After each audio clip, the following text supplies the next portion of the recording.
ఓం నమ శివాయ శ్రీమాత్రే నమ.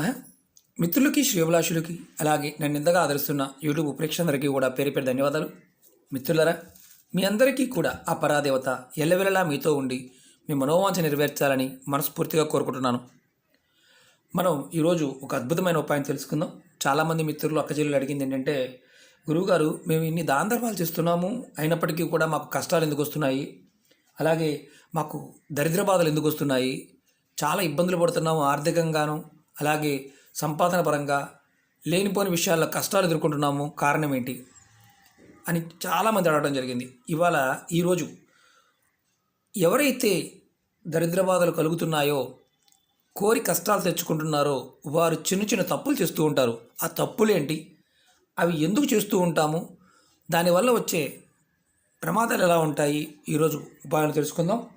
మన పెద్దలు ఎప్పుడూ కూడా చిన్నప్పటి నుంచి కూడా మన ధర్మంలో ఇతరులకు సహాయం చేయటం, అవసరమైన వారికి దానాలు చేయటం మనకి చిన్నప్పటి నుంచి నేర్పుతారు.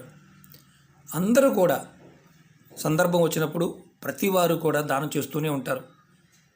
అలాంటి సందర్భాల్లో కొన్ని సందర్భాల్లో తెలియకుండానే, అంటే మనకు తెలిసి చేయము, తెలియకుండా చేస్తూ ఉంటాం.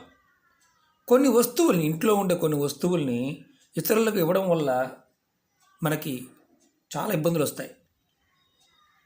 దాంతో ఆ వస్తువులు ఇవ్వడం వల్ల మన నుంచి మన అదృష్టం కూడా వెళ్ళిపోతుంది.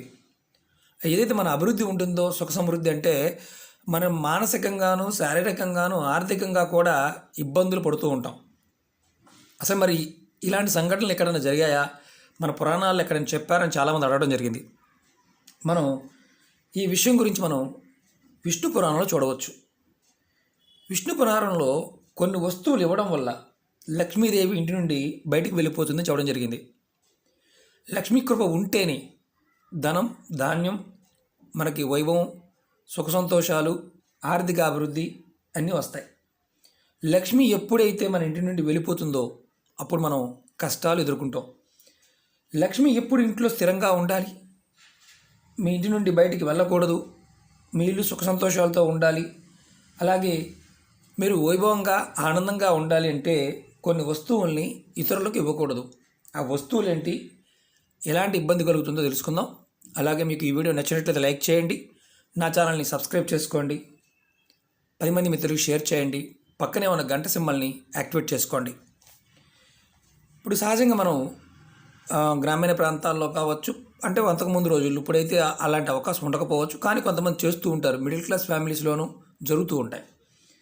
మీ భార్య కొన్ని నగలు, అంటే ఆడవారు ఎవరైతే నగలు కొనుక్కుంటారో వారు లక్ష్మీదేవి పట్టం ముందు పెట్టి వారు పూజ చేసి ధరిస్తూ ఉంటారు. అది బంగారు వస్తువులు కావచ్చు, వెండి వస్తువులు కావచ్చు, ఇలాంటివి. ఎప్పుడైనా సరే మీ ఇంట్లో మీ భార్య వస్తువులు, నగలు కానీ, వారు ధరించే వస్తువులు కానీ ఇతరులు వాడుకోవడానికి ఇవ్వకూడదు. అలాగే దానంగా కూడా ఇవ్వకూడదు. ఎందుకంటే సుమంగళ మహిళలు వాళ్ళ మంగళసూత్రాన్ని, పట్టీలు, గాజులు, చెవురింగులు, ఇలాంటివన్నీ ఏదైనా సరే వారు అమ్మవారి ముందు పెట్టి నమస్కారం చేసుకుని ధరిస్తారు. అలా ధరించిన వారు ఇతరులకు ఇవ్వడం వల్ల మీ సంపద బయటికి వెళ్ళిపోతుంది. కొంతమంది పెట్టుకుని ఇస్తాను, ఇప్పుడే ఇస్తాను, మళ్ళీ ఫంక్షన్కి వెళ్తున్నాను అని అడుగుతూ ఉంటారు. ఇవ్వలేమండి అని చెప్పండి, డైరెక్ట్గా చెప్పండి. శాస్త్రం చెప్తున్న మాట, మరి నేను వాడిన వస్తువు అది నీకు ఇవ్వడం వల్ల నాకు ఇబ్బంది అవుతుందని మొక్కమాటం లేకుండా చెప్పండి. చాలామంది మొక్కమాటానికి పోతారు, అందుకనే సమస్యలు కొని తెచ్చుకుంటారు. కాబట్టి అలా మీరు వాడుకునే వస్తువులు, మీరు అమ్మవారి ముందు పెట్టి పూజ చేసి ధరించిన వస్తువుల్ని ఇతరులకి ఇవ్వమాకండి. ఇది మొదటి పాయింట్. చాలామంది మొక్కమాటానికి కూడా చెప్తుంటారు, గురువుగారు మాకు తెలిసిన వాళ్ళే ఎవరైనా సరే మనకు నష్టం కలుగుతుందన్నప్పుడు మన శాస్త్రం చెప్పిన మాట, లేదేం కాదనుకుంటే ఇవ్వండి, మీ ఇష్టం అది. ఎందుకంటే శాస్త్రం చెప్పింది ఏంటంటే మీరు పెట్టుకునే వస్తువులు ఇతరులకు ఇవ్వటం వల్ల ఇబ్బంది పడతారని అర్థం. అలాగే మన ఇంట్లో అంతకుముందు వీడియోలో కూడా చెప్పాను, చీపిరి లక్ష్మీ స్వరూపం. మన ఇంట్లో వాడే చీపిరి ఇతరులకు ఇవ్వకూడదు. చీపిరి మన శాస్త్రం చెప్తుంది ఏంటంటే స్వచ్ఛతకి, అలాగే సమృద్ధికి సూచిక, అంటే అది సింబాలిజం. మనం చీపురితో ఇల్లు ఉడుస్తాము, బూజులు తుడుస్తాము, అన్నీ ఉడుస్తాం. అది ఏంటంటే మనకి చుట్టూ ఉన్న వాతావరణాన్ని పరిశుభ్రం చేయడానికి ఉపయోగిస్తూ ఉంటాం. చీపిరి మన ఇంట్లో ఉన్న నకారాత్మక శక్తిని బయటికి పంపించడానికి వాడతాం. అలా పంపించే చీపిరిని ఇతరులకి ఇవ్వకూడదు. అంటే కొంతమంది అంటారు, సాయంత్రం అయిన తర్వాత ఒకసారి చీపురు ఇవ్వండి, వాడుకొని ఇచ్చేస్తాం, మాకు చీపురు లేదు, రేపు తెచ్చుకుంటాం, ఇలా చెప్తుంటారు. అది కూడా జరుగుతూ ఉంటాయి. అలా కూడా చీపురు ఇవ్వకూడదు. ఎందుకంటే చీపురుని ఇతరులకు ఇవ్వడం వల్ల మన ఇంట్లో సుఖ సంతోషాలు, అంటే భార్యతోనూ పిల్లలతోనూ సంతోషాలను ఉండవు. ఆడవారిచ్చినా మగవారిచ్చినా ఎవరిచ్చినా సరే భార్య పిల్లలతో పంచాయతీలు ఉంటానే ఉంటాయి. కాబట్టి చీపురిని ఇతరులకు ఇవ్వడం మంచిది కాదు అని మన పెద్దలు చెప్పడం జరిగింది. అది శాస్త్రంలో కూడా చెప్పడం జరిగింది. ఎవరో మామూలుగా ఏంటంటే కొంతమంది ఏం చేస్తారంటే, మిమ్మల్ని ఒకసారి ఇవ్వండి, 2 సార్లు ఇవ్వండి అని అడుగుతూ ఉంటారు. అంటే చీపురు ఇవ్వండి మళ్ళీ ఇచ్చేస్తాం అని ఒకసారి చెప్పినా, ఇవ్వమని చెప్పినా మళ్ళీ అడుగుతూ ఉంటారు. అలా మిమ్మల్ని బలవంతం పెట్టినా మీరు చీపురు ఇవ్వను అని నిర్మమాటంగా చెప్పండి. ఎందుకంటే చీపురు అనేది లక్ష్మీ స్వరూపం కాబట్టి. అలాగే మూడో పాయింట్ చెప్తాను. సూర్యాస్తమయం అంటే సాయంత్రం సూర్యుడు అస్తమించిన తర్వాత తెలిసి కానీ తెలియక కానీ కొన్ని వస్తువులు ఇవ్వకూడదు, ఎవరికీ ఇవ్వకూడదు. అంటే ఇళ్లల్లో, వ్యాపార సంస్థల్లో కాదు, వ్యాపారం చేసే వాళ్ళకి ఇవన్నీ, వ్యాపారం చేసేవారికి వీటి సంబంధం లేదు, డబ్బులు తీసుకుని ఇచ్చేవారికి సంబంధం లేదు, డబ్బులు తీసుకోకుండా ఇస్తూ ఉంటారు కదా, వారి పాయింట్ ఆఫ్ వ్యూలో కొబ్బరికాయ కానీ, పాలు కానీ, పెరుగు కానీ, బియ్యం కానీ, ఉప్పు లాంటివి ఎవరికి ఇవ్వకూడదు. ఇంటిలో ఉన్న గృహిణి కానీ ఇంట్లో వాళ్ళు మామూలుగా ఇవ్వకూడదు. ఎందుకంటే తెల్లటి వస్తువులు, శాస్త్రం చెప్పడం ఏంటంటే తెల్లటి వస్తువులు ఏదైనా సరే ఇవ్వటం వల్ల మన మీద చెడు దృష్టి ప్రభావం అధికంగా ఉంటుంది. అలా ఉండటం వల్ల మనం మానసికంగాను, ఆర్థికంగాను, శారీరకంగా చాలా ఇబ్బంది పడతాం. చాలా అధికంగా ఉంటుంది ప్రభావం. కాబట్టి పొరపాటును కూడా తెల్లటి వస్తువులు సాయంత్రం 6 దాటిన తర్వాత, సూర్యాస్తమయం అయిపోయిన తర్వాత ఎవరికి ఇవ్వవద్దు. దాని ప్రభావం మీరు ఒకవేళ ఇచ్చి ఉంటే మీరు ఒకవేళ చెక్ చేసుకోండి, అది కంపల్సరీ కామెంట్ చేయండి. అలాంటి ప్రభావాలు మీరు ఏమైనా అనుభవించారా? మంచైనా చెడైనా మనం షేర్ చేసుకోవడం మంచి పద్ధతి. కాబట్టి కంపల్సరీగా మీ అనుభవాన్ని తెలియచేయండి. ఎందుకంటే ఎవరికైనా ఒకవేళ మీరు ఇవ్వాలనుకుంటే కొని ఇవ్వవచ్చు. మళ్ళీ ఇంతకుముందు కూడా చెప్పాను, వ్యాపారం చేసే వాళ్ళు బాగుంటే అలాంటి ఇబ్బంది లేదు, మీరు కొని ఇవ్వవచ్చు, డబ్బులు తీసుకొని ఇవ్వవచ్చు. 5 పైసలు 10 పైసలు కూడా తీసుకొని అమ్మే విధంగా ఇవ్వవచ్చు. అది కూడా మీరు తీసుకున్న తర్వాత మాత్రమే ఇవ్వాలి, లేదంటే కొని వాళ్ళకి ఇవ్వవచ్చు. 4వ పాయింట్ చెప్తాను.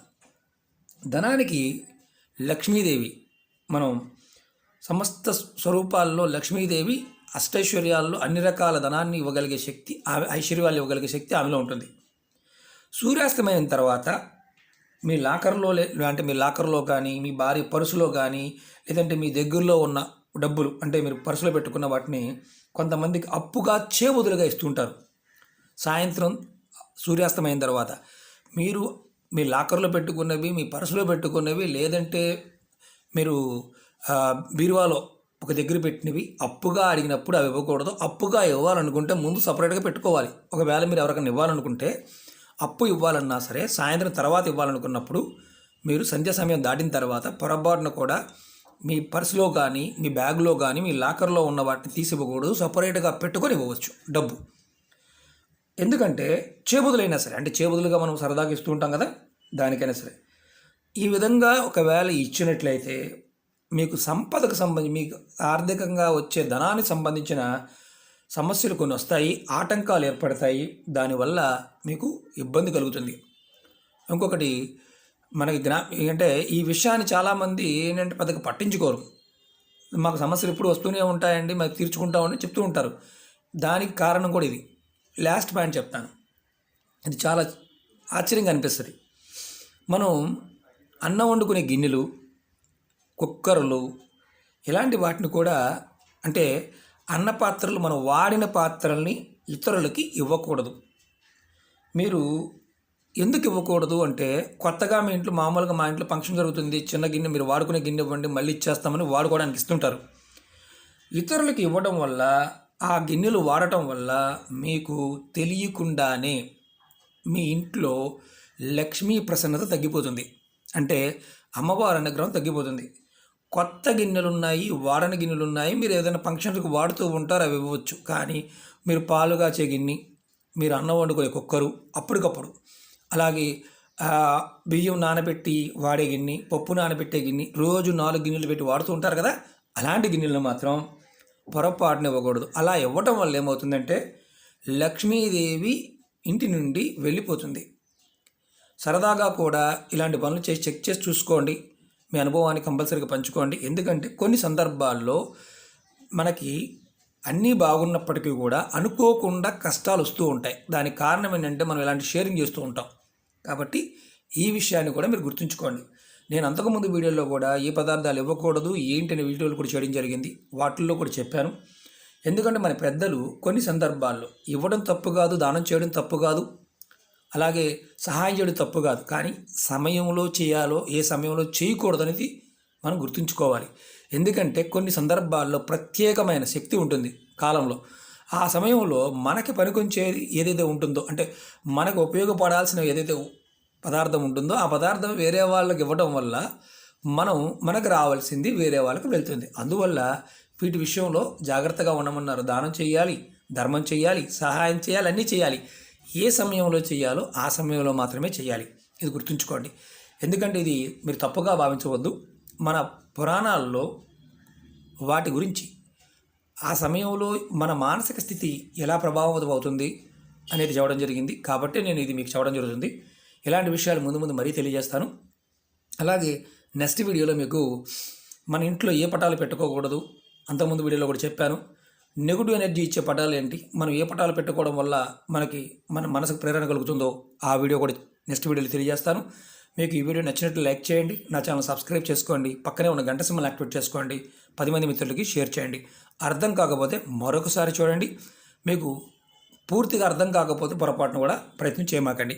ఓకే మిత్రులారా, ఓం నమః శివాయ, శ్రీమాత్రే నమః.